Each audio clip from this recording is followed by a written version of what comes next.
think that's where a lot of people go bad with a pup. They throw them in a pen and just throw feed to them every day. And to me, you got to make a connection with them. Some guys don't agree with me on that, but I think you got to have a good bond with a dog.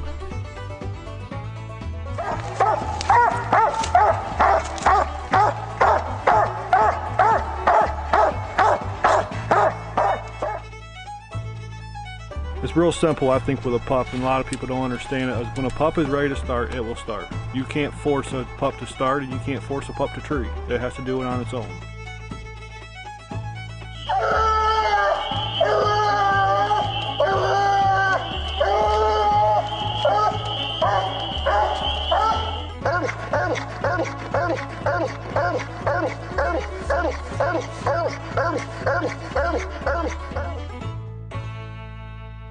Hello and welcome to the Stark Outdoors podcast. I'm your host, Clayton Stark. In today's podcast, I sat down with J.R. Gray and had a really nice conversation. We talked about his journey coon hunting, pleasure hunting, family, how he trains pups, and also the story of Willy, two-time world champion Walker Coonhound. Also talked about a lot of the young pups off of Willy because he's a really good reproducer. But before we get into that, I'll just give you guys a few updates of what's going on. As all of you on Patreon already know, my first episode of my pup series is up there. And in that video, I show you my new blue tick puppy. And in this video series, I discuss how I like raising a puppy. I'm not saying I know everything or this is going to work for everyone, but this is just what I do and what I've had luck with. Some of the topics covered in that video include transportation, what I feed the dog, time spent in the woods, how I pick a puppy, what I look for in a dog, basic obedience, and also discuss how to keep a hunting dog in the house. And so far, everyone on there really likes that video. And if you want to see those videos, gain early access to the podcast and early access to my videos, also easily get in direct contact with me, make sure you check out my Patreon page. You can go to www.patreon.com/starkoutdoors or download the Patreon app and look up Stark Outdoors. Also, the Patreon Pup Series, that's going to be exclusively on Patreon. That will not be uploaded to YouTube. As a big thank you to all of you out there that support me and help make this possible. And as you're listening to this, I'm probably just getting home from a really long trip. This weekend before this podcast will be published, I'm going to South Carolina. They're having the NKC World Squirrel Hunt down there. I'm going to stay with the Nichols family. It's also the same weekend as Southeastern Training Walker Days, and I'm hoping to go hunting with the Houndstooth podcasting people as well. So I'll have at least 3 or 4 videos coming out from that trip, and I'm really looking forward to going down there. Everyone I've met down there, really nice people. And currently right now I'm looking outside, and it is about 28 degrees, and there's ice everywhere. And the weather down there, it's going to be in the 70s and 80s. So I'm really looking forward to going down there and seeing some really good coon and squirrel dogs work and getting to meet a lot of you. Also, coming up March 4th, that weekend, I'm getting together with J.R. Gray, the man featured in this podcast. Eric Emery and a whole bunch of other people are getting together, hunting a bunch of dogs out of Gray's Willy. I'll be taking Widowmaker with me, so that'll be a great weekend. I'm really looking forward to that as well. And if you're not already, make sure you head on over to my YouTube channel and subscribe. That way you can see the videos that go along with these podcasts. You can also check out my Facebook page, Clayton Stark, Stark Outdoors. My Instagram page, Stark_Outdoors, and also my TikTok, Stark_Outdoors. But I won't keep you guys any longer. We'll get right into this conversation, and I hope you enjoy it.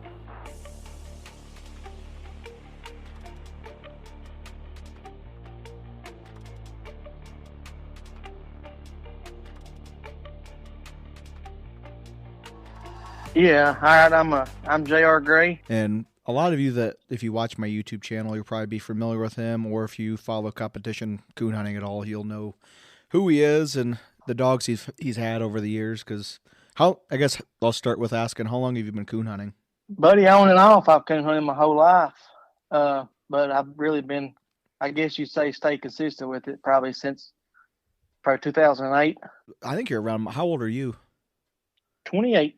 Yeah, so I'm 32, so I thought you were close in age to me. So you've been doing it for... I ain't made it to my 30s yet. Not yet. It won't be long. You'll be there. You've been doing it for a while, but you've also had a lot of success for being as young as you are. So did you start pleasure hunting for the most part, or competition hunting? Yeah, no, I pleasure hunted all the way up. I guess, besides local hunts, I probably pleasure hunted all the way up to probably 2017. I never went to a big hunt. We went to the Spring Classic a couple times, and we went to Labor Day Classic and hunted a couple times. But actually, as far as you'd want to say, I'd say competition hunting. I didn't start competition hunting until around 2017. All right, so it sounds like you got a pretty large portion of your hunting was just pleasure hunting, so I kind of like to get in that a little bit. Like, who got you into coon hunting? Buddy, it's a family tradition. Both my papaws used to coon hunt, and my dad, my uncles, and then me and my first cousin, we always hunted. What breeds did you start coming up with, I guess? Starting out, we had English dog. I guess the first dog I can remember actually that I called mine was Petey. He was an English dog. I think he ended up maybe going back to John the or not John the Baptist, but maybe some of that bloodline. I ain't really for sure. But actually, I guess when I started getting serious with it, would have been whenever we started getting. I bought a pup off of Travis Brown named Bo, which he was at a hardwood patch, and then I can't remember exactly which female it was, but pretty much all of Willy's bottom side goes back into Travis's stock. So we've been hunting pretty much the same stock of dogs for, I'd say, 2010. So 13 years at least, somewhere around there. Yeah. So when you started with English dogs, was that dog you're just talking about, was that the first walker you got? No, we had a few walker dogs, here and there, but I can't really remember them. Seems like once I got up about 7 or 8 year old, my dad, he was an off-road diesel mechanic, and he just got to where he was working so much. I mean, he never had time to hunt. And we sold out of the coon dogs and started rabbit hunting. Yeah. And all the way up till probably I was a freshman in high school or sophomore, which would be 2009, 2010. My uncle, he's like, you love messing with these dogs and stuff. You ought to get back into it. And then I'm trying to think. I think that's when he had Willy's mom and then a half mate to Willy's mother. And that's the two. I guess you'd say that's where I feel like I kind of got started actually wanting to get into the competition side and actually seeing a good dog go to work. So what was some of the bloodlines those dogs you're talking about? Okay. Willy's mom is off of Trackman. And I'm trying to think. I think Brown's Haley. I think was Paige's mommy, which would be Willy's granny. Okay. And the other one was off of a Insane Cane female and a Trackman. Did you start just going to big hunts when you started competition hunting, or did you just do local stuff at first? No, I mean when me and my cousin we got got our permit and stuff, which we was 16. We started going to a few local hunts, and I mean back then we'd have 4 or 5 casts at every hunt, whether it was a UKC hunt or PKC hunt. And we started going as soon as I graduated. I graduated 2013. We started going up to the Labor Day Classic and then hunting the Spring Classic. I think we went to Spring Classic 2 years in a row, and then we went to Labor Day there a couple of years. And we'd won a cast or two, never got in the Final Four. I think I got in the Final Four of the Spring Classic maybe one time. Out of, I guess we was up there 5 or 6 nights, considering both years. And I guess that's kind of where I kind of got the itch and got the start. So did anyone in your family kind of work with you, or any mentors kind of show you how it works, or did you just jump into it? Well, my dad used to competition hunt, but I would want to say on the competition side, as far as, now and stuff, it would be my uncle, Jason. Okay. He never would really go to no bigger hunts. But he'd always be like, hey, they got a hunt over here in Manchester tonight and $30 PKC hunting, or we'd go to Richmond or London, just something close like that. And then he had Paige, Willy's mom, and he's like, yeah, let's go up for the Spring Classic and try it. We'd go up there, and I mean, it seemed like every time we'd go, she'd always win. I don't know if she got beat too much, but she never got pushed either. Not like she should have. Yeah, there's quite a few dogs out there that. There's a lot of pleasure hunters have them, and they might have like litter mates to a really good dog, and they could be capable of doing some good amount of winning, but they don't get taken to the hunts very much. Oh yeah, I mean, I think she was took to the World Hunt one time. We went up there on a Thursday and hunted her on a free entry one night and got her in, and I think she ended up making the top 24 or something, but she never got took to the Super Stakes. And besides 260. Probably 2 years of going to the Spring Classic and Labor Day Classic, $60 open events. I mean, she never was putting nothing but a $30 hunt. Yeah. Yeah, these modern hunts that the payouts are so big, that kind of skews people's perception of kind of the winning record of a dog. Like now, if you say a dog won 50 or 60,000, that could be a ton of casts they've won, or it could be one cast or one hunt, But Oh yeah. back then, there wasn't. It seems like now every weekend there's a hunt for just a ridiculous amount of money.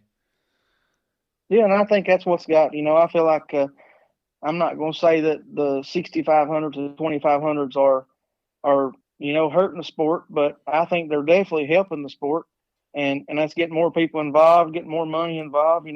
Dogs are bringing way more than they ever have. Yeah. I mean, people, you can go look at handlers' earnings, and I sit there and get bored at work or something. I'll get on there and look, and you go back 5 years ago, and top handler earnings would be, say, 60 to 70,000. Now you go on and look, the top five's 110, 150, Yeah. 200,000. I mean, you got doctors that probably don't make that in a year's working. Right. So, and there's a lot of money, if you got the right dog, and that's one thing I love about the TOC. You spend $150 and you got a chance to win 50,000 first place. I mean, that's unbelievable. Yeah, that's probably my favorite bigger hunt as well, just because it's open to the everyday average guy as far as the price point of getting involved, and the payout is spread out so much that you don't have to just about showing up. You get something back out of your entry fee. It's not like you're just donating $6,500 or something ridiculous. Like if you have a pretty good dog, there's a chance you could just consistently make some money with it. Or like you did, make quite a bit of money winning it. But I really like that because just my experience with it, it was definitely a more family atmosphere for a hunt of that magnitude. And I just think it's more open to people. It's good to get people interested. They see that they're giving up $250,000 and the entry fee is so cheap compared to other hunts. Like I really like that. I know the other hunts have their place, but that's awesome to me. I'm gonna predict that in the next 10 years, that will be I feel like right now, the UKC World Hunt is the most prestigious hunt you can win. I'm gonna predict, and I'm gonna say 7 to 10 years, the TOC will be the biggest of the. Yeah, I agree with you as far as like the prestige of it, because there's so many dogs that compete in it. It's not just like 30 or 40. Like there are so many people that completely gave up and quit hunting UKC that started entering local hunts at their club to get their wins, to get qualified for that. That I think it's really helped local clubs, and it's gotten a lot more people that I know involved in it. Yeah. So I agree with you fully. You take somebody that had a grand night, besides Autumn Oaks, you'd never put them in another UKC hunt again. Right. Or unless it's the World Hunt. Right. Now you're like, hey, I'm going to get this dog 5 wins this year, and then next year you're going to get 5, and up until that dog's dead old or you're done hunting it, one of the two, you're going to try to be there. Right. I mean, it's a no-brainer because, my biggest thing is they can't nobody say, oh, well, you got to have money or you got to – listen, you get out there and put your time in your dog, you got just as good a shot as anybody if your dog's there. Yeah, and the time of year it's held is great. Where the venue it's at, it's great. For the amount of dogs that are there, like the travel time for the casts is really, really good. And the fact that they saved a spot close to the club for the final cast, like it's so well run. It's not like other hunts where you get drawn out in a cast and you got to drive 3 hours to even turn your dog loose after that. Like it's just, there's a lot of upsides to it with very, very minimal downsides. A lot of people want to say, well, Greencastle ain't got coons or it's Little Hills or something. But I mean, the first round with Connor, he treed 5 singles, scored on 4 of them. And I think we ended up treeing 7 or 8 singles that cast. And then the late round, we treed 6 or 7. It was just, I mean, I don't know. People's like, well, Greencastle ain't. I think Greencastle could hold, as far as hunt, that's probably one of my favorite places. I mean, you ain't going to treat no more coons in Salem, Illinois, or Michigan as far as what I've been to. Yeah, I mean, especially that time of year in middle of April, like the weather is usually so good for that as far as temperature, and the coon movement's usually good. Like that is one place you should never have trouble scoring coon on a cast. It's definitely one of my favorite places. Yeah, I bet. But honestly, for me too, like just the venue where they have it, like the building and just the whole thing, it's very, very professional. It's efficient for the amount of, I mean, there's just a ridiculous amount of people and dogs there. And the area's nice, the hunting's nice, the people's nice. I couldn't tell you a bad thing about that hunt that I I experienced last agree. year. And they promote it. They've set the bar for, and you see now, you try to see all these people trying to, I won't say copycat because I'm tickled to death that all of them do. I think, but there's just so many people now. Like I'll be out at work or be out in town or at the gym or something, and somebody be like, "Hey, buddy, I got on there and got to looking," and they wasn't not one bit interested in a coon dog. They're like, "Man, we got on and watched you. You hunted for $50,000. What did it cost?" I'm like, $150. And they're like, "Wait, what? I'm gonna get me a coon dog." Yeah. I mean, it's just and you out down there. I've had a lot of people call and they'll be wanting to talk dogs and breed dogs. They're like, "Hey, I watched Clayton start and watched that video," and he said, "Man," he said, "that's awesome." He said, "Well, we watched Connor hunt for 50,000. We went and hunted with these, this guy say studding out a black and tan. This guy, Frogger, obviously. Yeah. People just all the time are like, man, that's awesome. People's getting into it like that. Especially for some of the older people, they ain't gonna get out and hunt, but Exactly. hey, you walk in, hey, their papa or something say, hey, grandson or somebody, hey, come up here and put this. I want to watch YouTube here and watch these coon dogs. Yeah, that's it. Exactly. And kind of going back to what you said about UKC setting the bar and other people doing the same thing. Like you saw, I mean, you were in that hunt, you saw the camera crew they had. I mean, they literally had like TV cameras in the field and they made sure where they're hunting had good enough cell service or reception to stream it back to the studio to where it was still good quality. Because that's what everyone loves, these live videos that people do. But if you're having a hunt for literally $50,000 to $100,000 and you are documenting it with a cell phone, like it's not going to be that great of a production anyways because it's just a cell phone. And then if you're doing it live, I can't leave my house and use my phone. Like the cell reception is awful. It's hard to do. It's not like producing the Super Bowl or something because we're not in the middle of a giant city with internet and everything. You're going to be in the middle of a woods with no cell phone coverage. So you either have to do really good post-production stuff or do what UKC does. And in my opinion, what they did last year and what they're going to do this year is perfect because you get like in studio live commentary and then they go as the action's happening and kind of show what's going on. And then I also can make post-production videos for it. So you get the in the moment coverage. And then also like you and anyone who wants to see Connor or any of those dogs in that video hunt, they can go back 10 or 20 years from now and look and see exactly what happened during that hunt. And it looks good. Like, yeah, it's great. I mean, it's great quality. I mean, that's one thing about it.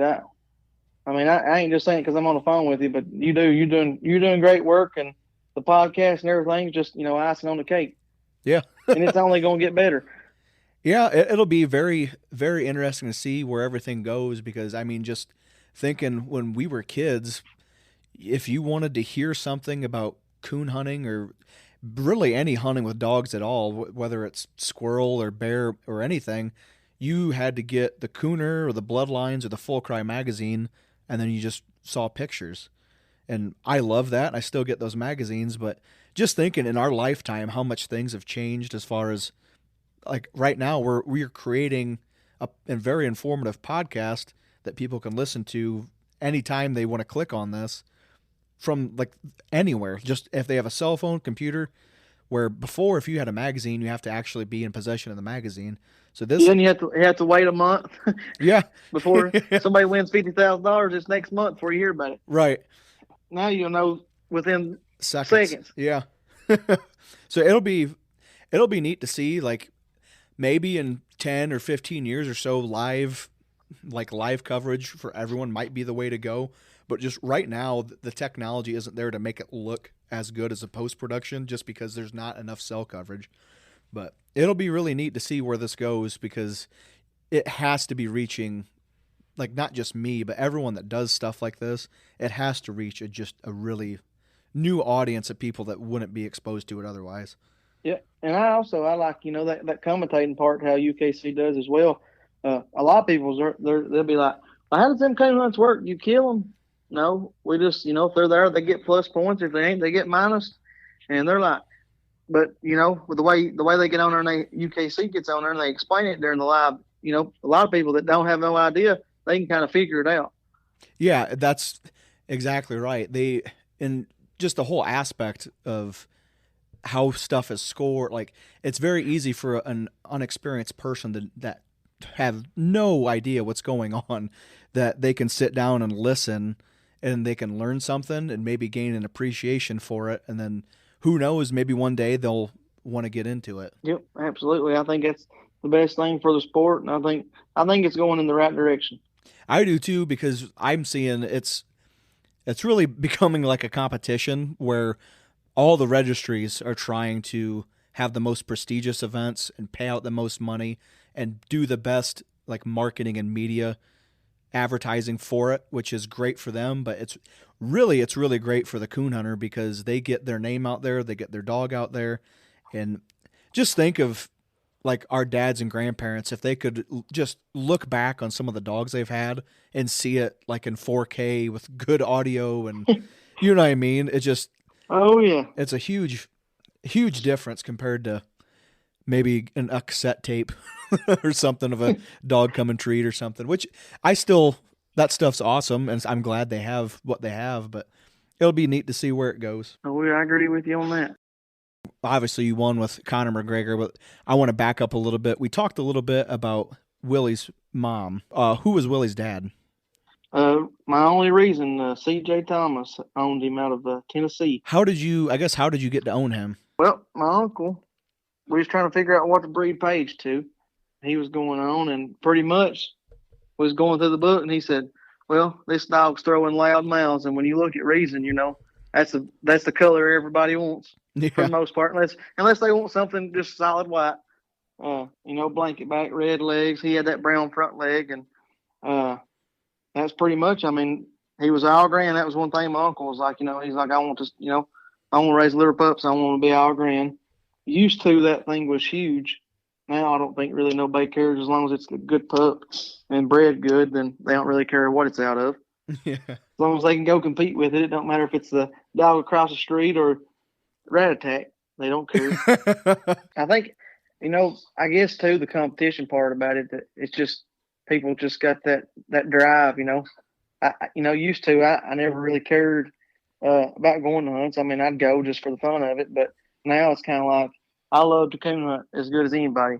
But I can't say that if it weren't for competition hunting that I would still hunt like I do. Yeah, it'd be way easier to sit on the couch and watch TV once it gets dark some nights.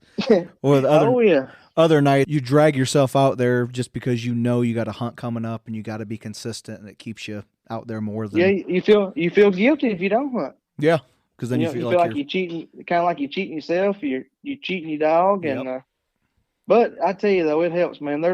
We got a big group of people that we hunt together all the time, and I mean, we get out and have, whether we have a killer hunt or a terrible hunt, we still most of the time have a good time, and that's the main thing. That's what I love about it more than anything. Yeah, it's just same here. Do you, like, if you're getting a dog ready for a competition hunt, do you hunt alone quite a bit? No. If it was left up to me to go out and turn a dog loose by myself, I'd just quit. I'd quit the night. I mean, everybody's got their own kind of thing and whatever's worked for them. But I mean, to be honest with you, yeah, if I got a pup and I'm starting a pup, once I get it running treating a coon by itself, I like to hunt it for a little while by itself. But once they get up a couple year old, I mean, used to dogs, not every breed or not every dog would hunt by themselves. You don't have that issue no more. No, I mean, I agree with that. I couldn't tell you one dog that I've seen. I have seen some off-color dogs, not throwing any shade toward any of them, but I've seen some off-color dogs that won't hunt. But honestly, you don't have no problem about a dog going hunting anymore. No, I've said that before. Especially a lot of like starting pups, I don't like hunting them with other dogs that much, just because the older dog I'm hunting with and the pup I'm hunting, they're both bred so naturally independent that it doesn't matter anyways. It's like, Oh, I couldn't tell you how many people calls me, hey man, we can't get this dog to tree. I mean, I'm like, what do you mean? Well, there are old dogs in there running treeing coons, and this pup would be, somewhere floating through the country. I'm like, you gonna sell that pup, or I hate that it's doing that for you. yeah, But some people, they don't really understand. yeah, They see, hey, Willy's pups is doing pretty good, and they've won a little bit, and they call and get one, and they're like, it's the first independent dog I've ever had. I don't know how this is gonna work. yeah. Those ones, if they're independent, I really don't like hunting them with another dog, because when they're learning, if you have the older dog in there taking away the easy stuff that he might have treed, it's just you're taking opportunities away from him then, where if he was hunting him by himself, who's to say that pup doesn't run in there on a hot one or something and then it starts clicking for him, but otherwise the older dog did it before he knew it was there. Right. Yeah, and then sometimes pups, it's just like kids and like we are, hey, this guy went over and done all the work. I'm gonna just ease in here and take some of the credit for it. Right. I mean, they'll get lazy sometimes. Yep. I know. I just like, once I get them running treeing, I like to hunt them by themselves for 4 or 5 months, and once they get everything, all the basics, then I'm ready to put them with dogs. So who do you must have people you hunt with quite a bit then throughout the week? Yeah. Everybody calls. They're like, hey, you got room for us tonight? I'm like, buddy, if we don't, we'll figure something out. But no, normally, it'd be me and Tony Bowman and Ellis Keene, Casey Maggard, Zach Norris. I mean, I would say we hunt together 3 or 4 nights a week. Yeah. And we'll have 4 or 5 dogs. That makes it good, because then they're getting used to doing exactly what they're going to be doing in a competition hunt. Oh, yeah. I couldn't tell you how many times we'll pull up, and some people's like, man, you are crazy, but we'll pull up, we'll cut 6 dogs loose down the holler.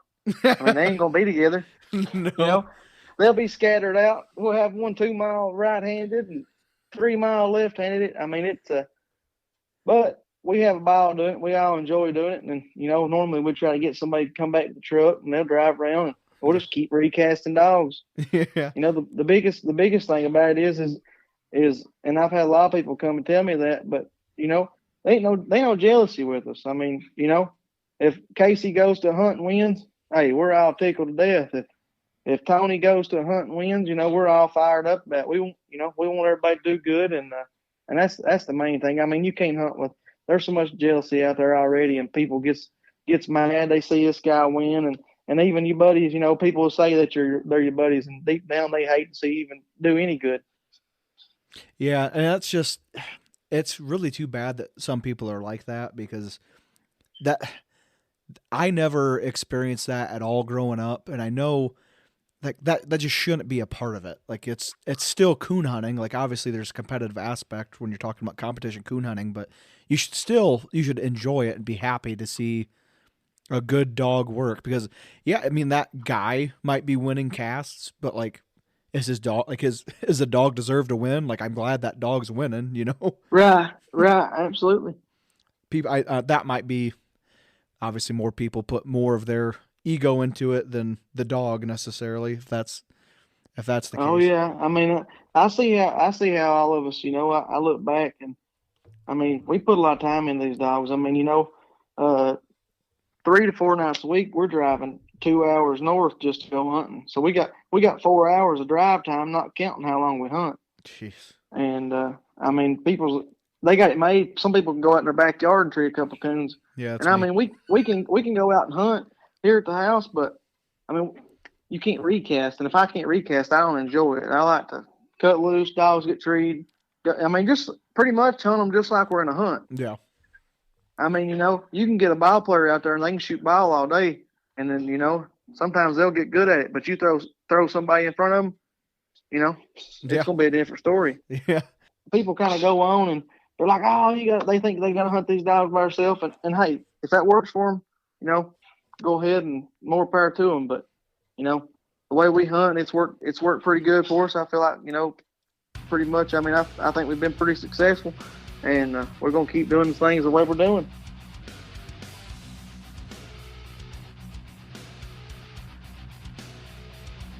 I like to give a big thank you to these businesses because without them, none of this would be possible. So if you're in the market for a new coon hunting light, make sure you check out Big Dog Lights. My favorite light with them is the Big Dog Blitz.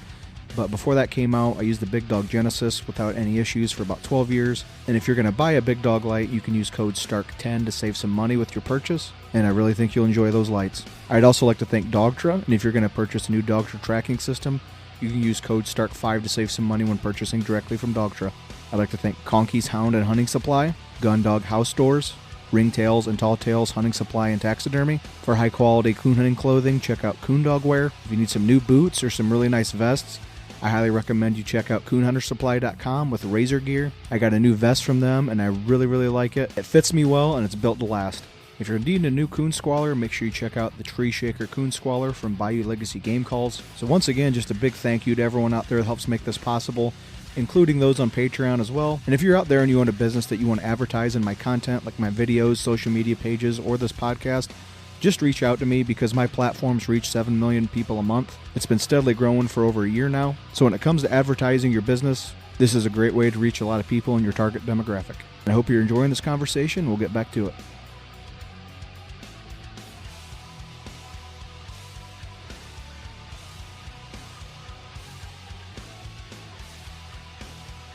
Yeah, it sounds like it's working. I mean, going back to what you said too about them being independent, I assume, especially those dogs, they're used to competing. I'm sure you've probably noticed some dogs, if they're hunting in a cast-like situation, they hunt a lot harder than they would if they're just by themselves. Yeah, so, yeah. I mean, it's good for the dogs because it's exposure to other dogs and it's very specific to what you're doing, and it's going to get them in shape for exactly what you'll be doing in competition. Yeah, I mean, if you can get out and your dog performs when you're hunting with 6 other dogs or 5 other dogs on the ground, when you put 3 other dogs out there, it should be, if the dog's got his head right, it should be a pretty easy run. Yeah. You may not get the strike or your dog may go left and when they should have went to the right, but I mean, for the most part, it's going to perform the same. If you hunt a dog night in, night out with 3 or 4 dogs or 5 dogs, and then you get out there and you go to a cast, that dog should perform the same because that's all he knows. Yeah. He don't know what it's like. He don't know what it's like to get out there, with 2 dogs or something like that. I mean, he's ready for it. Yeah, that makes a lot of sense. So backing up a little bit more, we're kind of talking about finished dogs there. So we talked about what Willy's parents were. Do you want to just kind of go over how you got Willy started or how he started? Okay. Well, my uncle, Jason, when I say my uncle, I'm referring to Jason. He actually kept Willy. They was I think 5 pups in that litter. There was 4. Well, there's 6. 4 males and 4 females and 2 males. Oh, cool. And one of the males died probably 2 or 3 days old, and Willy was the only male. So he's like, hey, you're just gonna have to get a female. I've always liked males better because it seems like females. About time you get ready to go to work on them or get ready for a hunt, they come and eat at the wrong time. And yeah. I can't, if I'm going to hunt a dog all year long, it kills me to think, hey, I may have to miss this hunt or miss that hunt. Right. It's hard enough keeping one halfway right, let alone worry about their heat cycle twice a year. So I took a female home with me, and I guess Willy was about, I'm going to say he's about 6 months, 7 months old. He's running treeing coons, house cats, squirrels, possums. Anything that would run, he would run, and anything that would climb a tree, he'd tree it. I mean, he's treed minks. He's treed a little bit of everything. And he was a ball mouth tree dog when he was a pup. Yeah. And my uncle, he said, I'm gonna sell this pup. I know you was wanting him. If you want him, come get him. And I'm like, well, what you gonna ask for him? He said, I'll take $700 for him. I'm like, all right, I'll do that. And I got him and just hunted him. And then once Willy got up about, I'm going to say 2-year-old, maybe a 1.5 years old, he kind of started getting into a squall chop. Mm-hmm. And he'd chop a little bit and squall. And pretty much, the older he got, the more settled in he got, and the better off as far as getting treed. But as soon as you get in there to him, he'd just start squalling. I mean, you'd think something was dying in there. And and that was, now he looks back and laughs. He said, Man, that dog cost me a lot of money right there. Yeah, but But it he was you wasn't at least. honestly, yeah, that's what he tells everybody. And too. I mean, he's tickled to death, and he's probably one of Willie's biggest promoters. Yeah. They ain't nobody in the country better with dogs. I mean, that's pretty much everything the way he trained. That's how I pretty much learned. I mean, I've got a few things different than him, but for the most part, I just copycat him. It worked good and how Paige was, and I've done it with Willie and Willie's pups and so on. But he is one. I'm telling you, he's one of the best dog men in the country, and a lot of people knows him. For him to not want a whole lot, I mean, he's pretty pretty well known. Yeah. And he's getting back into it pretty hard now, and I think he's got one there we're going to take to the Super Stakes, and I'm hoping I can get him out and get him back to competition hunting wide open. Good. But I am glad that if he did sell a dog that was that successful, that was to his family. Oh yeah, yeah. Well, he said he said if it wasn't for you, he said I wouldn't ever sold him, but I knew you was wanting a male, and I figured you'd push him a little bit or try to. Yeah, it worked But out. yeah, oh yeah. So when did you start competition hunting him? I guess the first hunt I can remember actually putting him in is up there at the Kentucky Houndsman hunt, and it's when he was a 1-year-old, and we went up there and hunted both nights. I think I got first place registered the first night, and I think I took second or third the second night. I think he scored like seven something one night, and the next night he scored 475 or 500. It's been so long now I can't hardly remember exactly what the scores was, but we took him there, and I'm like, well, now all I need is one win, and I'll make him a night champion. That's back when you just had to have 3 wins, and made him a night champion. We had a hunt over in Manchester to make him a night champion. Actually, I think it's RQE. And then turn around, and the next year, we had the houndsman hunt again come up. And I didn't really put him in no hunts in between, and went up there. We won both nights, and that's back when you had to have 5 first place wins. Well, I got first place on Friday night, and then, or maybe I got second on Saturday night. But once there's like over 20 dogs in night champion, you could get a first. They'd give out 2 first place. Okay. Maybe I got second on Friday night, and then Saturday night I got first place again. And then I went on to end up making him a grand night. But I hunted him at the houndsman hunt 6 nights, and all 6 nights I placed first or second with him. Jeez. From as 1-year-old, 2-year-old, to 3-year-old. And then when he was 3, I took him to Autumn Oaks, Mike Ayers, but he's just like a brother to me. He kind of got in hunting with us when Willie was probably 2-year-old, and all his black and tan buddies had kind of quit hunting or something. So he started hunting with me and Tony Bowman, and he's like, "Buddy, you ought to try Autumn Oaks out this year instead of hunting the Labor Day." And we went over and we hunted Autumn Oaks, got lucky and placed in top 16. And really, I'm trying to think. I can't remember exactly what happened. I think the top 16 I was in, or the grand 16, we had Willie treat Kane Fultz guided us, and Willie treated the only coon, but it was in time. It was in timeout.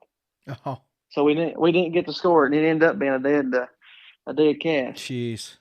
And then turned around that spring, we took him to the Super Stakes, which Levi hunted him at the Super Stakes. I think we got to hunt him 2 nights, and Levi won early round and lost early round, and we ended up getting him in the top 16 of the state hunt, in the top 16 of Kentucky PKC state race that year. And that fall, we took him, got him qualified for the World Hunt. I was like, I had him qualified, I think, 3 years in a row. And Micah, he's like, "You need to take that dog to the World Hunt. Try it." And I said, "I ain't going to deal with it." I was going to have to travel or something. I said, "I ain't going to deal with it." Micah's like, "Buddy, if you don't sign that dog up," he said, "I'll pay you the entry to sign him up, and I'll get you'll ride up there with me and go." I'm like, "Well, he stayed on me. I'm glad he did now." So me and him, we went up there to the zones, and I won both rounds at the zones. And actually, the second night, it got down toward the end of the cast, and I needed a coon. I needed another coon. I think I was down a quarter. off a strike, and I need another coon to win my cast. And Willie got treed with like 5 minutes to go, and I was looking, and I was like, there ain't no trees where he's at. That guy, he said, no. He said, there's a barn over there. I said, well, I'm looking at, I know he's not at that barn. I said, he's in a drain tile, or he's treed up a corn stalk or something. And we get to walking over through there, and I look, and there's a telephone pole. The only telephone pole within probably 50 to 60 yards. And we go over, and he's got 2 coons sitting up, and that guy said, man, what luck somebody will have. And at that time, I was just tickled to death. I want to cast. I wasn't thinking about ever making the top 100 of the world hunt. Yeah. And, we went on from there. We caught the breaks, and Willie was looking good. And I got up there too. This is kind of funny. We was in the finals of the world hunt, and there's people calling me. They're like, man, they're going to try to scratch you. I'm like, what do you mean? They're like, well, they said Willie's silent. And I'm like, he ain't silent, but a lot of times he'd just go through and file a tree. He'd tree lay up, or he'd run up on him so fast he'd put him up a bush before he'd say a word. Yeah. And so we get out there, and I'm already nervous as can be. I'm like, surely, here I am finally, first big hunt that I've really, besides Autumn Oaks, that I put him in, and here we are, and here they are trying to scratch me or something. I'm like, well, this is rigged. And but anyways, we get out there and cut loose, and sure enough, if he don't strike, he's the first one strikes. Huh. And runs in there and gets treed, and another boy's dog gets treed too. And we both have coons. Get him off that, recut him, and he goes and gets treed and trees another coon. At that time, they can't nobody beat me because we're recutting loose, and all anybody's getting struck in for is a quarter. Mm-hmm. Well, then they call timeout, and I'm like, well, it's sure enough as rigged as they've ever been. And we move spots. So now, if they strike ahead of me, if somebody strikes ahead of me and trees a coon, somebody's got a chance to beat me. And we move spots and go out there and cut loose, and I get first strike again. And he gets treed again. I'm not at that time. I'm kind of like, you know what? I don't need to tree him. Well, boy gets treed. I can't remember which dog it was. I don't know if it was Jason Cooper's or which one it was that got treed. And we go in there and we're shining this tree, and you can hear Willie treed. He's probably, I think he's like a half a mile or something. And I'm like, there's going to be 2 minutes left of shine time after the hunt's going to run out. And I'm sitting there thinking, I'm like, you know what? I'm going to go ahead and tree this dog, and I'll let him. If we get beat, it'll be on him. And I ain't going to sit here and wait around. Then as soon as the hunt's over, somebody say, oh, here's a coon. We go over and there he sits, So I treat him in. We go over and he's got another coon, and the dog done what he's supposed to do, and it was his night to win. Well, that's awesome. And then we turn around and everybody's like, well, now you got a stud dog. You don't need to hunt him no more. Well, we take him to the AKC World Hunt. We go first night, put him in, gets in, double him up, and then that's on Wednesday. Then we got Friday. We double him up Friday night, and that puts us in the final Saturday night. And Saturday night he trees the only coon in the cast. Jeez. And I think right there in a row he put in, I think it was 16 or 17 cast wins. And at one point, the UKC World Hunt, I mean, it gets to the point you're like, man, how many cast wins do you got to win to be a world champion? Yeah. And I'm like, well, this is why it's the most prestigious hunt, because you got to go to RQE, you got to win at RQE, then you had to go up and go to the zones, and you may get that RQE win in February or March. Mm-hmm. I got mine in August, and then you got to go to the zones and try to double up or get a high score and get in. Well, I doubled up, so that's 3 cast wins there. Then you make it to the world hunt. You had to hunt early round when you cast. You had to go back out late by yourself, and you think that's the easiest cast. And really, when you're out there, you're so paranoid. That's the hardest cast win to ever do. And then after that, we hunted early round again on Friday night. And if you didn't have the top 3 scores, you had to go back out and hunt late. Jeez. So, I mean, you had to put in, we had to win RQE, double up at the zones. That's 3. You had to hunt early and late Friday night, or Thursday night, early and late Friday night, and Saturday night. So you had 2, 4, 5. So you had to have 8 cast wins in a row just to become a world champion. Jeez. Right? It's hard enough to win 2 or 3 cast wins in a row, let alone 8. Yeah, that's crazy. And then we was blessed. We go on and hunt him at the AKC World Hunt, and then he wins 2 rounds right there on Wednesday night. Then he wins 2 rounds Friday and 1 round Saturday. So that was 5 more right behind the 8, and that was not counting the what PKC hunt or whatever we put him in between. Jeez. So he has 2 world champions. I'm correct. Yeah. So Back to back. What years was that? As in 2018. So, he won the UKC World in September, and then won the AKC World in October. That's what I thought. Did you do much hunting with him after that second world champion? Yeah, we hunted him. We took him to the truck hunt. Didn't have no luck. And then we actually, Levi and Isaiah handled him at the CHKC World Hunt and ended up placing second in the CHKC World Hunt the following year. So he was right there with being a 3-time world champion. Yeah. And then after that, the breeding started picking up. He had some pups get of age, and then when them pups started winning, man, it was kind of like, okay, it's time to lay him up. Yeah. So when did you decide to retire him then? I guess I was kind of, I probably pleasure hunted him for the next year. Probably up. See, he won the 2 world hunts in 18. We hunted him in 19, and then in the spring of 2020, we had like 4 or 5 dogs get killed on the road here close to the house. Oh my! And I'm like, the dog loves to hunt, and I love to hunt the dog, but he's reproducing really well, and I just kind of feel like it's kind of everybody that's coming here, they're like, man, I can't believe you're hunting that dog. I can't believe you're hunting that. And finally, I'm like, you know what? There's a reason everybody's saying that, and I put him up. Yeah. Especially you start seeing. I talked about this with Burchell Davis because they retired Frogger, but if you start seeing a dog's reproducing really, really well, like you owe it to the breed and to everyone else and to yourself and the dog. Like there's still so much to be done with that dog's life. Like I understand he's not competing anymore, but I assume he's probably still pretty busy doing other things right now. Oh yeah, I just bred a female earlier today, and that's good. I mean, that'll just better the breed down the road if you can get. I mean, what you have. Like you won 2 world championships with them, so I mean, yeah, you could probably still hunt him and win, but like why? Like you're happy. Yeah. What else? He ain't gonna do nothing now but disappoint you. I mean, because you're going to be looking for world championships, and they're too hard to win, and you hardly ever see the same football team win a Super Bowl back to back, or at least make it to the Super Bowl.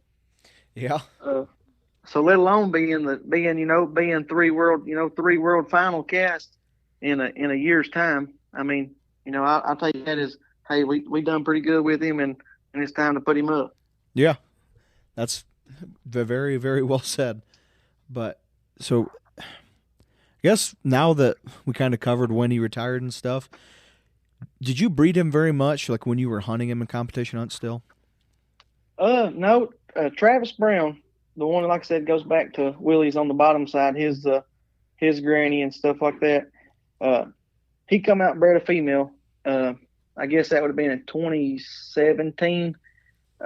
Which would be Willy's. Willy's had 1 litter of pups that they just turned 5-year-old in November, and we bred him. And then after that, we didn't breed no more to the following July, which produced Little Willy and Rock's litter.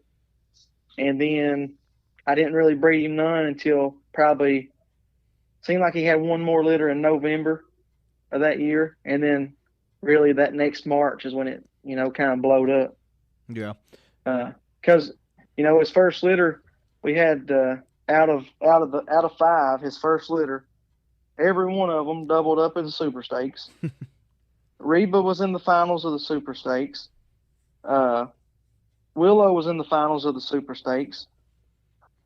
Macy kind of had a handler error, or she would have. I mean, she had it locked up solid, or she would have been in the finals of the Super Stakes. So, going off his first litter, you got 5 Grand Knights and 5 dogs that should have been in the finals of the Super Stakes. or or should have been. They all at least doubled up. Yeah. You could say, and that's pretty impressive off of a litter of pups. Yeah, it's very, very And, impressive because, I mean, that's those dogs are going to the right places for one. They're getting hunted. They're obviously they're competing well, so that's great on many fronts. yeah, that's a if that's how you're trying to promote a stud dog, and this first litter does that, you're like, we may have a reproducer here. Yeah. And then we throw the next litter, and you got Little Willy, which is owned by Levi Stevenson and Derek Harold. He goes out there and gets in at the Morgan Engel Invitational, and I think altogether he's won probably 50 to 60,000. And then you turn around is the next the next litter. I'm hunting him for Zach Norris and Kendall Norris. He's a 1-year-old. I got him doubled up at the Super Stakes, top 16 at Autumn Oaks. Probably won within a short period of time, which that's kind of right when the Pro Classic started kind of getting introduced. Every time I took him to a Pro Classic, we won. Jeez. And then that March comes around, and he starts breeding pretty heavy. Well, then we've had, and since Willy's had a pup old enough to compete in the Super Stakes, he's averaged probably 3 to 4 pups double up or more in every Super Stakes, spring or fall. And he's had a pup competed in the finals, spring or fall, since he's had a pup. Lacey's won the Super Stakes twice. He had, Lacey's won the Super Stakes twice. He had a pup win the Baby Stakes this spring. Reba placed third in the seniors 2 years ago in the fall, and then he had a pup win the sophomores. So he's produced 4 Super Stake winners. He's had a pup compete in every big hunt this year. This year alone, he was the number 1 sire at the UKC World Hunt. He had 5 or maybe 6 pups in the top 100.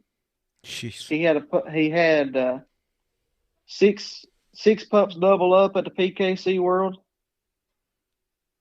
Every big hunt, if you look at every big hunt, has had a pup out of Willy. And every World Hunt besides the UKC World Finals had a pup out of Willy in the final cast this year.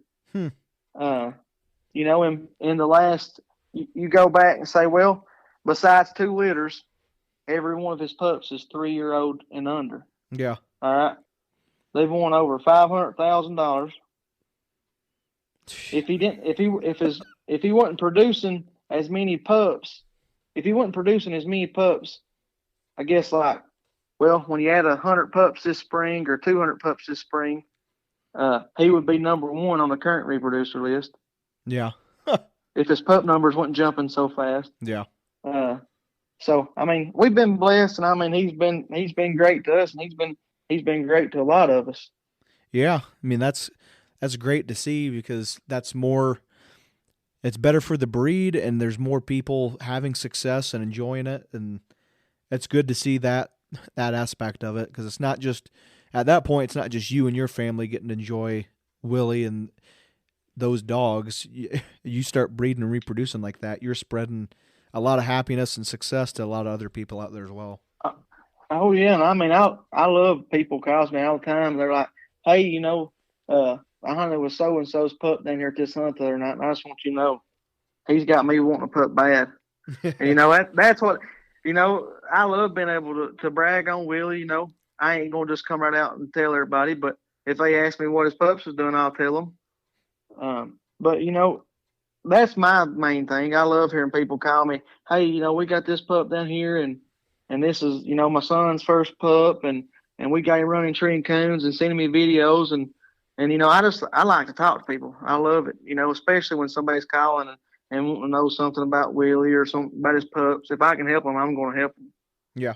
They ain't going to call me and then maybe like, or I'm going to be like, hey, sorry about your luck. I'm doing this or that. I appreciate people pushing Willy's pups, and I'm going to try to do my best to, support them. I want to see them all do good. And then if they got any questions or something, I'm always here to talk to them. If I can help them out in any way, I'll help them out. That's great. And that'll help keep the people that are interested. Knowing that, they'll probably work harder with the pup because they know that there's good people behind it, and it's a good experience overall for everyone involved. Oh yeah, I mean, and when you got a stud dog and you're wanting to promote them, I mean, you gotta have good people behind. You gotta have a lot of support. I mean, I got some of the best friends for family that you could say. I mean, if it wasn't for all my buddies close pushing these pups, nobody would ever probably, Willie wouldn't have took off like he had. He wouldn't have been successful like he's been. And I mean, that's what it takes. You can't. There's probably a lot of dogs that's going to reproduce, but if they ain't got a good group of people behind them to push them, you never will hear about them. Yeah. You might hear about one or two dogs slide through and, hey, so-and-so throw this nice pup. But to actually get out and see what they can reproduce, it takes a group, and it takes a lot of people and a lot of people working and a lot of people working together. Yeah. To make something like that. Definitely. So what was the next dog you really started competition hunting after Willie?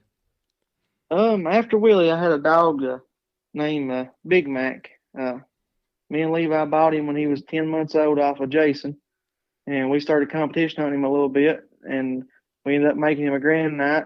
We really didn't. We got to hunt him at his first super stakes, but he had some issues, and it was just like he got sick on us. He got tick disease, and it just seemed like we kept fighting that, and it took him a little bit to get over it. Yeah, it probably hurt him worse than any dog I've ever seen. I mean, he was a Coon treer, but it took him, like almost a year and a half to get over it. Jeez. He couldn't stand the heat, and you take a dog that's you walk to every tree, seems like, and he's got coons. Yeah, and then he just don't get treed or is not having coons. You lay him up, get him back out, and he'll look good. And then once you kind of settle in on hunting him, he falls right back off again. And then finally, it's crazy. But time he hit probably 2.5-year-old, he was as good as he ever was. Huh. I mean, so that kind of tells you, people gives up on these dogs sometimes, but sometimes they just need a little break and get adjusted. And sometimes they, I'm the world's worst. I'm always in a hurry on stuff. But sometimes these dogs, they're just like humans. This person may get some kind of illness, and it take him 3 months, and he's back as good as he ever was. Well, somebody else may get the same problem, and it may take them a year to recover. Yeah. And you just gotta be patient with them, and that's one thing that I really ain't, but I try to be. Yeah. So we ended up selling him, and we moved on to Connor. And then I hunted Connor and got him going pretty good. It was kind of one of them deals. If it hadn't been for Mac messing up, they wouldn't have never been a Connor. So, because I had Connor and I had another pup named Fly over at the house, and I was hunting Mac. Well, Mac was just a 1 year, Mac was a 2-year-old at the time. And when he blew up on me like that with the Ehrlichia, when I laid him up, I took Connor straight out of the kennel. I took him over to a starting pen. And Jason Bullock had him in the starting pen for probably a week and a half, maybe just a week. And I said, as soon as this dog starts treeing, call me. Well, he called me. He said, hey, this dog's getting treed. You're going to come get him.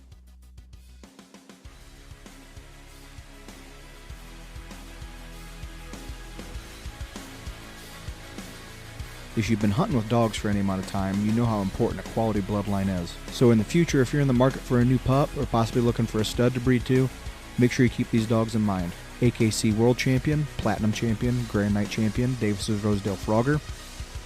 Frogger's owned by Birchall Davis, and you can see him in my YouTube channel. Houndsman Spotlight, Birchall Davis or Frogger, and it'll bring it up and you can see him in the woods and see what he sounds like and how he hunts and get to know him a little bit. Also, for another quality hound, make sure you check out Buck Creek Croson. Croson is a PKC Gold Champion, UKC Dual Grand Night Champion, and he's owned by Chuck Dunlap.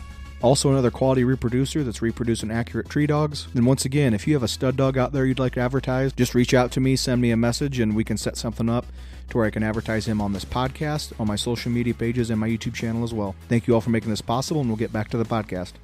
And I leave straight from down here, go pick him up. Well, me and Casey and Ben Hill go to Ohio to hunt with Eddie Godfrey a couple nights. And we go up there, and I just take him out. And, the first night in the woods, he trees his own coon.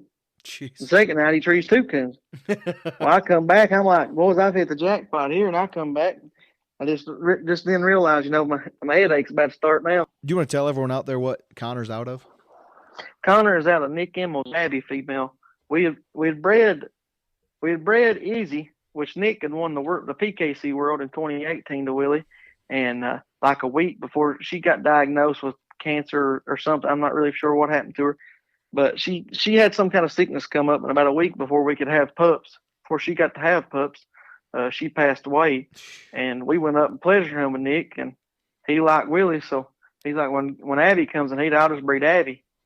And at the time, I didn't know Abby was. I think she won the AKC World Hunt as well. And then Nick kept the one that looked like Willy, and I got the open spotted dog here. I'm like, well, his looks don't suit me, but he's got a pretty head and he's got a big mouth, so we got something to work with. Yeah. So he was pretty much natural from the get-go then, I assume. Oh, he was probably as natural as far as getting started and as easy starting as any dogs I've ever seen. When did you start putting him in hunts? I was probably putting him in hunts 10, 11 months old. Oh, really? Yeah, I mean, probably within 2 months of him starting. I think, well, let me back up. I started hunting him when he was 10 months old. Was the first time he ever got took to the woods.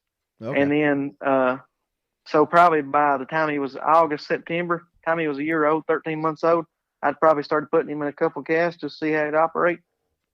And by the time he was probably, I'm going to say 15, 16 months old, I made him a night champion, and I took him to Walker Days. I placed him in the Final Four of the Pup Extravaganza, and then he ended up winning both nights at Walker Days. And I left him up there. That's when me and Eric kind of become buddies and got to talking, and he was, kind of like, hey, why don't you leave that dog with me? And we kind of took off, and, I mean, that's probably one of my best friends. I talk to him every day, him and Steven, and, I mean, that's another good thing about these dogs, the people that you meet that you would have never thought. I mean, Eric's just like a brother to me. Yeah.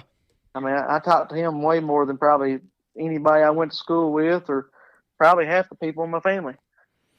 Yeah, I know what you're saying, and I'm sure most people out there listening to this will too.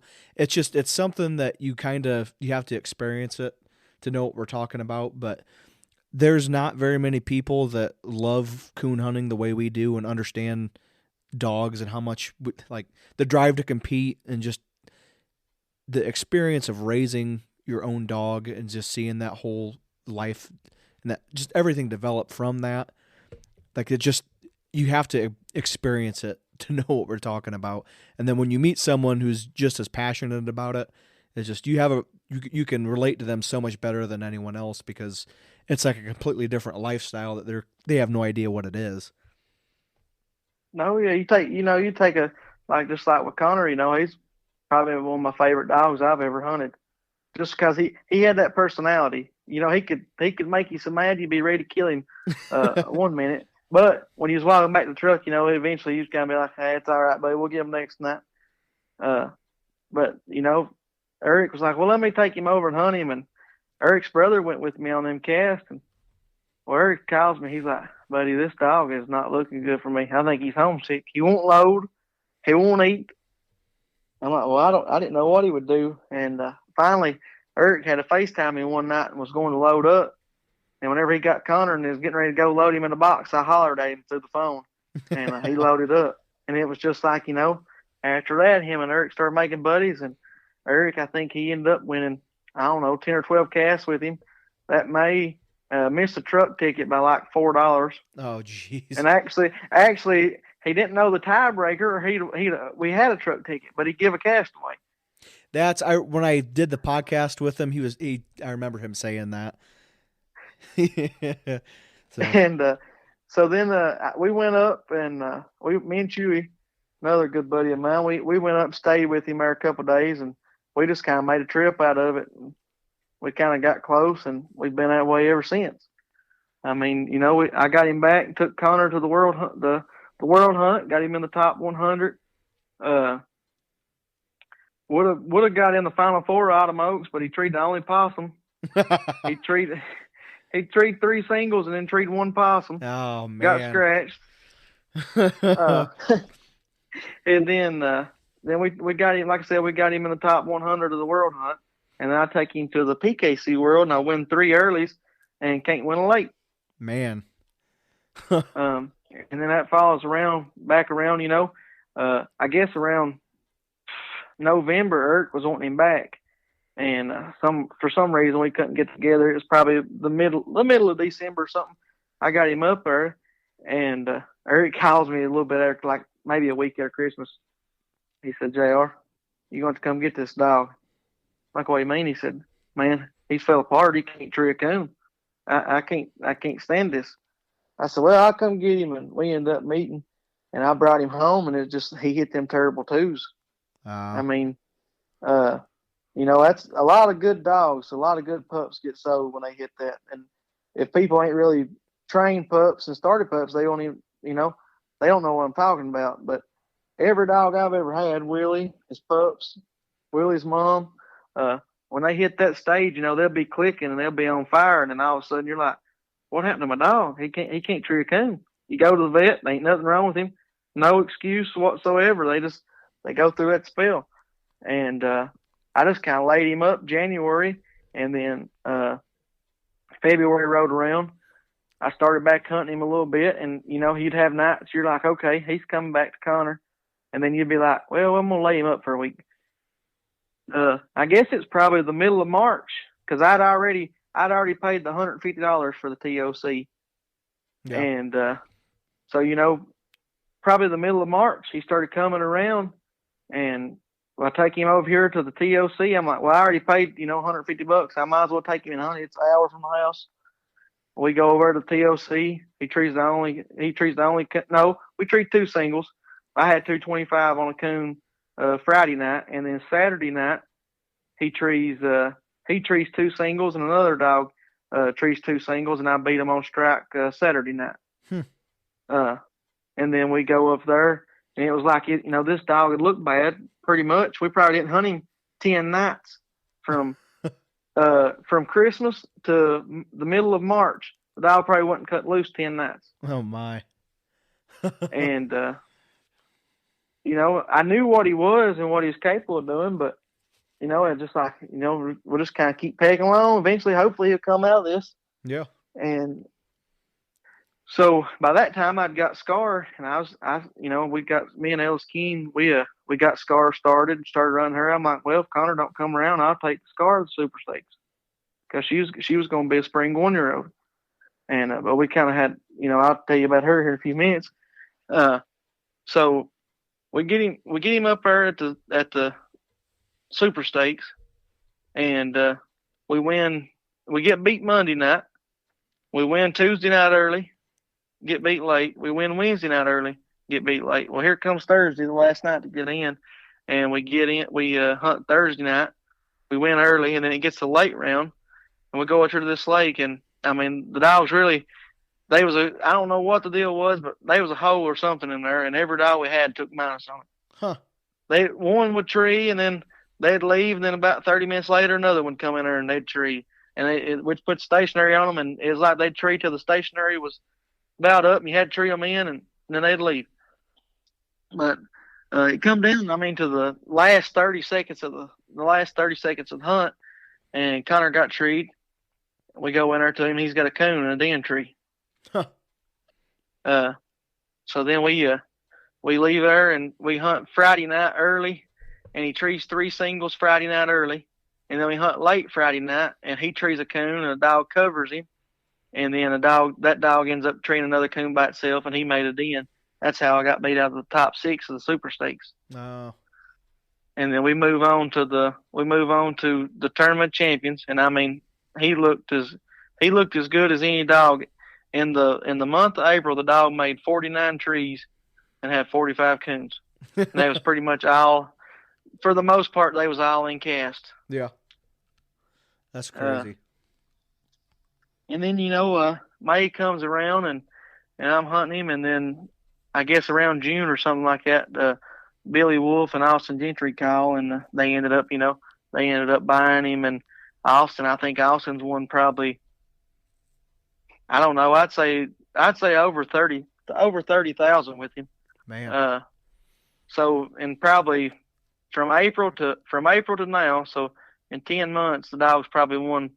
I'm gonna say a little over 80,000, probably 85,000. That's that's unbelievable. I mean, Austin doubled him up at the World Hunt. I think for the most part, every pro classic he's took him to, he's won or got in the finals. And then he took him down there to Texas and got in a couple nights, and then took him down there to the Jarvis Humphreys $100,000 hunt. And he won early, and then he ended up getting beat in the top 16. Yeah, since then I've seen some of those posts on Facebook and stuff. He seems to be still doing some winning. Oh yeah, and the dog just turned 3 in August. Jeez. I mean, so yeah, so he could still next few years he could still win something big. Yeah, he's got a lot of learning left to do. Yeah, that's insane for that type of resume. You'd think he'd be at least 5 years old. Yeah. So after you sold him, you said you already had Scar going pretty good at that point. Yeah, well, we had Scar going, but it's kind of one of them deals that if I've got Connor, I can't focus on the next one. Mm-hmm. So that's when up there when I've got Connor, Eric calls. He said, "Why don't you send Scar up a little while?" And I mean, like I said, he is perfect for that. Which I also too, it works out great because I mean, you take a dog from the hills and hollers and take him up into the flat country. I mean, it takes him a little bit to get adjusted, and Eric takes him up there and hunts him like it's his own, and I mean, he does great with them. I mean, I think, well, he won the pup hunt with Scar, the Walker Days pup hunt. He just about won the overall Walker Days, UKC Walker Days, and I mean, I would say Eric probably ain't lost 3 casts with her. Jeez. Yes, I mean, everywhere he's took her, he's won. Yeah, when I've seen her hunt, I was very impressed with what she did. And she's got all the potential in the world, and she missed a year of her life because she broke her leg. Oh, really? I didn't know that. Yeah. Well, if you look at her in the front, you can't tell which way she's going. If she's going right or left. That leg, they said, well, you can spend like $1,000 and go this route, or you can spend $1,500. We're going to put a steel rod in. Well, we put that steel rod in her, and she ends up somehow or another tearing it up at her in a cage. I mean, I've got her in a little cage, probably. It's probably 3 foot wide. It's the biggest metal crate that you can buy for like in a house or something. Yeah. And we have to keep her inside forever because she's got a rod stuck out. And I don't know how she ends up tweaking her leg, and they go back in and do surgery again, and it never did it. It's always been kind of a little bit crooked. But I tell you what, she's got all the heart in the world. The night that she broke it, she treated a couple coons, and she wasn't probably 10, 11 months old. And we ended up driving like a mile and a half from where we turned her loose at, and here she comes across the field. I look, I'm like, something ain't right about this dog. Well, she comes over through her, and the whole front leg's just dangling. Oh, my. And here she is. Here this little dog is. You talking about something, break your heart. Here she is just wagging that tail. I mean, she jumps up in the box, and that leg just flopping every which way. And you're like, man, these dogs are, you don't realize how tough they are. Yeah. And what they'll try to do to stay going. Yeah, they have so much heart and drive. It don't matter what's going on. They just want to please you and go find a coon to tree. Yeah. I mean, it's amazing what them dogs can do. So, what did the recovery time look like for that after that happened? Well, she's supposed to have been laid up, I think they said like 6 to 7 months, and then they're like, you can start back easing her into it. Well, the way it worked out, it was going to be like February, and at that time I was like, well, I hate to lay her, start in on her when I need to hunt Connor. So it's kind of one of those, I was like, well, we'll just wait and we'll just start hunting her, after Super Stakes. Yeah. So, I mean, and once we got her back out, it's just like she picked right up like she hadn't missed a beat. So, have you been competition hunting her quite a bit then? Yeah, I think she's a Grand Night too. She's won, I think, in just limited hunts. And in the last year, I think she's been in maybe 2 to 3 pro classics. And and then we hunted her one night at the Super Stakes, and I think she's got a little over 6,001. So, do you have any big hunts you're going to be putting her in coming up? Yeah, we're gonna last year we got her. We had her qualified for the Triple Crown, or had her in the running for the Triple Crown. Well, again, the next year after Connor done me that way, Scar Tree's the only possum she's ever treed. Oh, at the at the Autumn Oaks. So we ended up getting beat, and that pretty much costed us the Triple Crown. Because I think the dog from Alabama won, but we both made it to the top 100. But I had double cast wins. I think that dog at one just had a single. But Autumn Oaks point system, I think Autumn Oaks was like worth 40 points, and the World Hunt's just like once you make it to the zones and finals, it's like only 20 and 10. So, but anyways, that dog ended up beating us out of the Triple Crown. But this year we got Scar qualified, and both of those doubled up at the Winter Classic again. So we're going to try to run for it, and I'd like to make her a gold champion by nationals. Nice. So, do you have any other? Keep her. What's that? If we can keep her operating, hopefully we have her gold champion by the end of April. Yeah, that'd be awesome. Do you have any other dogs off of Willy you're hunting now, or just focusing on Scar? Yeah. Ellis, we got one named Ann. We ended up we got her in September. We placed her in the top 20 of the PKC world last year. She had never been in hardly a cast when we got her. I think she'd been in. She had $54 won in PKC, and she didn't have no wins in UKC, and now she's a night champion. And then in the last week, I put 2 wins on her in Mississippi, and Eric won 3. So she's on a 5 cast win streak this last week. Awesome. So she needs 3 wins to be grand, and she's got I think a little over 5,001, and we've only had her for October, November, December, and January, and she was in heat 1 month, so in 4 months. So I think she's gonna be the right kind. She's gonna do good. No bad luck, anyways. You never know about a dog. No, I definitely don't. But that's all good to hear. So you're pretty busy then with dogs out of Willy. So you've been hunting Willy, or I guess you said, was it 15, close to 15 years now? You've been hunting the same line of walkers. Yep. Since 2000, I think Paige was born in 2008, 2009. So since then we had Willy's mom, and then now we had Willy, and then now we're hunting his pups. So we're on our 3rd generation. Well, do you have anything you'd like to add? I think we've covered about everything. I just like to thank the good Lord for blessing me and giving me an awesome wife and a healthy little baby girl. My wife, she's my biggest fan, Tara Gray. She supports me in everything I do, and she's always like, "Hey, you go out and you work on these hunts," and she's all for it. She's behind me 100%, and that takes that means a lot.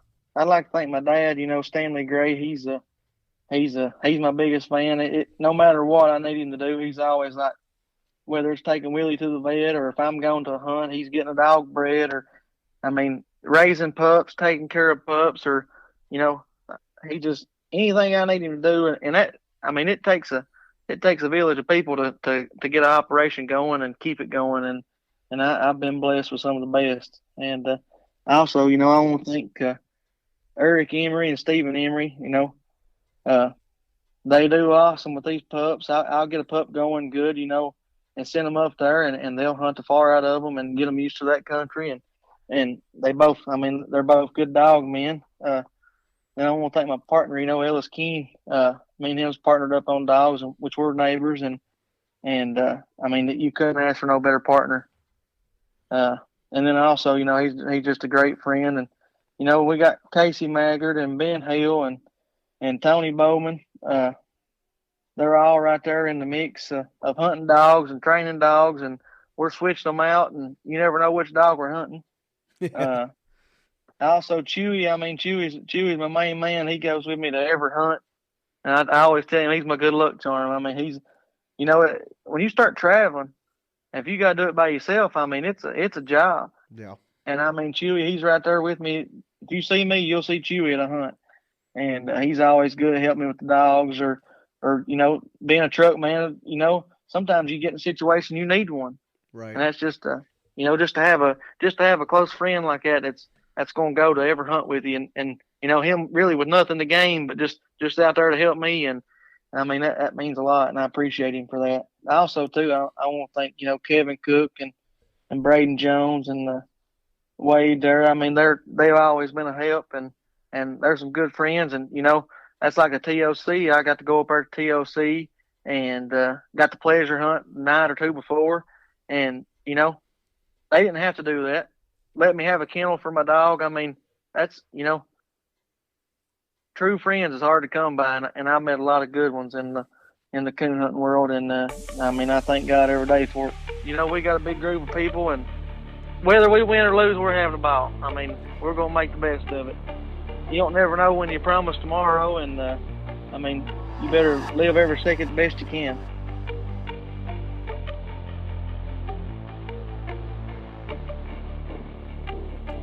Well, that was a great interview, and I really thank J.R. Gray for sitting down and talking to me. I was really excited to hear the story of Rackham Willy. I am like a lot of you out there. I knew about this dog, and his resume of winning is pretty impressive, but it's really nice to get to sit down and just know some of the details and background and history of the dog involved, and also the owners. I find that really interesting, and I think it's beneficial to everyone involved. So I hope you're enjoying these videos, and if you are, make sure you check out my other pages. And now I'll just give a personal thank you to all of you out there on Patreon, because your growing support is really making this possible and helping me cover travel expenses and my camera equipment and everything that goes into doing what I do. So I'm just going to give a big thank you to all of you out there, starting with Austin, Brent, Thomas, Brian, James, Nick, Jose, Matthew, Dalton, Chase, David, Joel, Tyler, Noah, Riley, Nathan, Ryan, Kevin, Doug, Austin, Micah, Gregory, Grell, Brandon, Michael, Nelson, Tyler, Brody, Tom, Bobby, Mark, Brian, Colton, Nathan, Sam, Ryan, Mark, Lawrence, Ryan, Derek, Kendall, Justin, Blake, Sedarius, Brian, Angela, Rodney, Darnell, Austin, Dalton, Parker, Tyler, Dylan, Brandon, Tyler, Philip, Eric, Alan, and Martin. I really appreciate all your growing support and continued support. I really like talking to you all directly on there. It's hard to respond to everyone, but it's nice having Patreon, because those of you who give me direct support, I can get in touch with you right away, and it's very easy. It's more of a one-on-one format, and I really thank you for your help. And thank you for listening to this podcast and watching my videos, and I'll talk to you next time. He ended up treeing 7/10 of a mile. Had my light on coming in, and he had another coon, so turned him loose 3 times. He had 3 coons.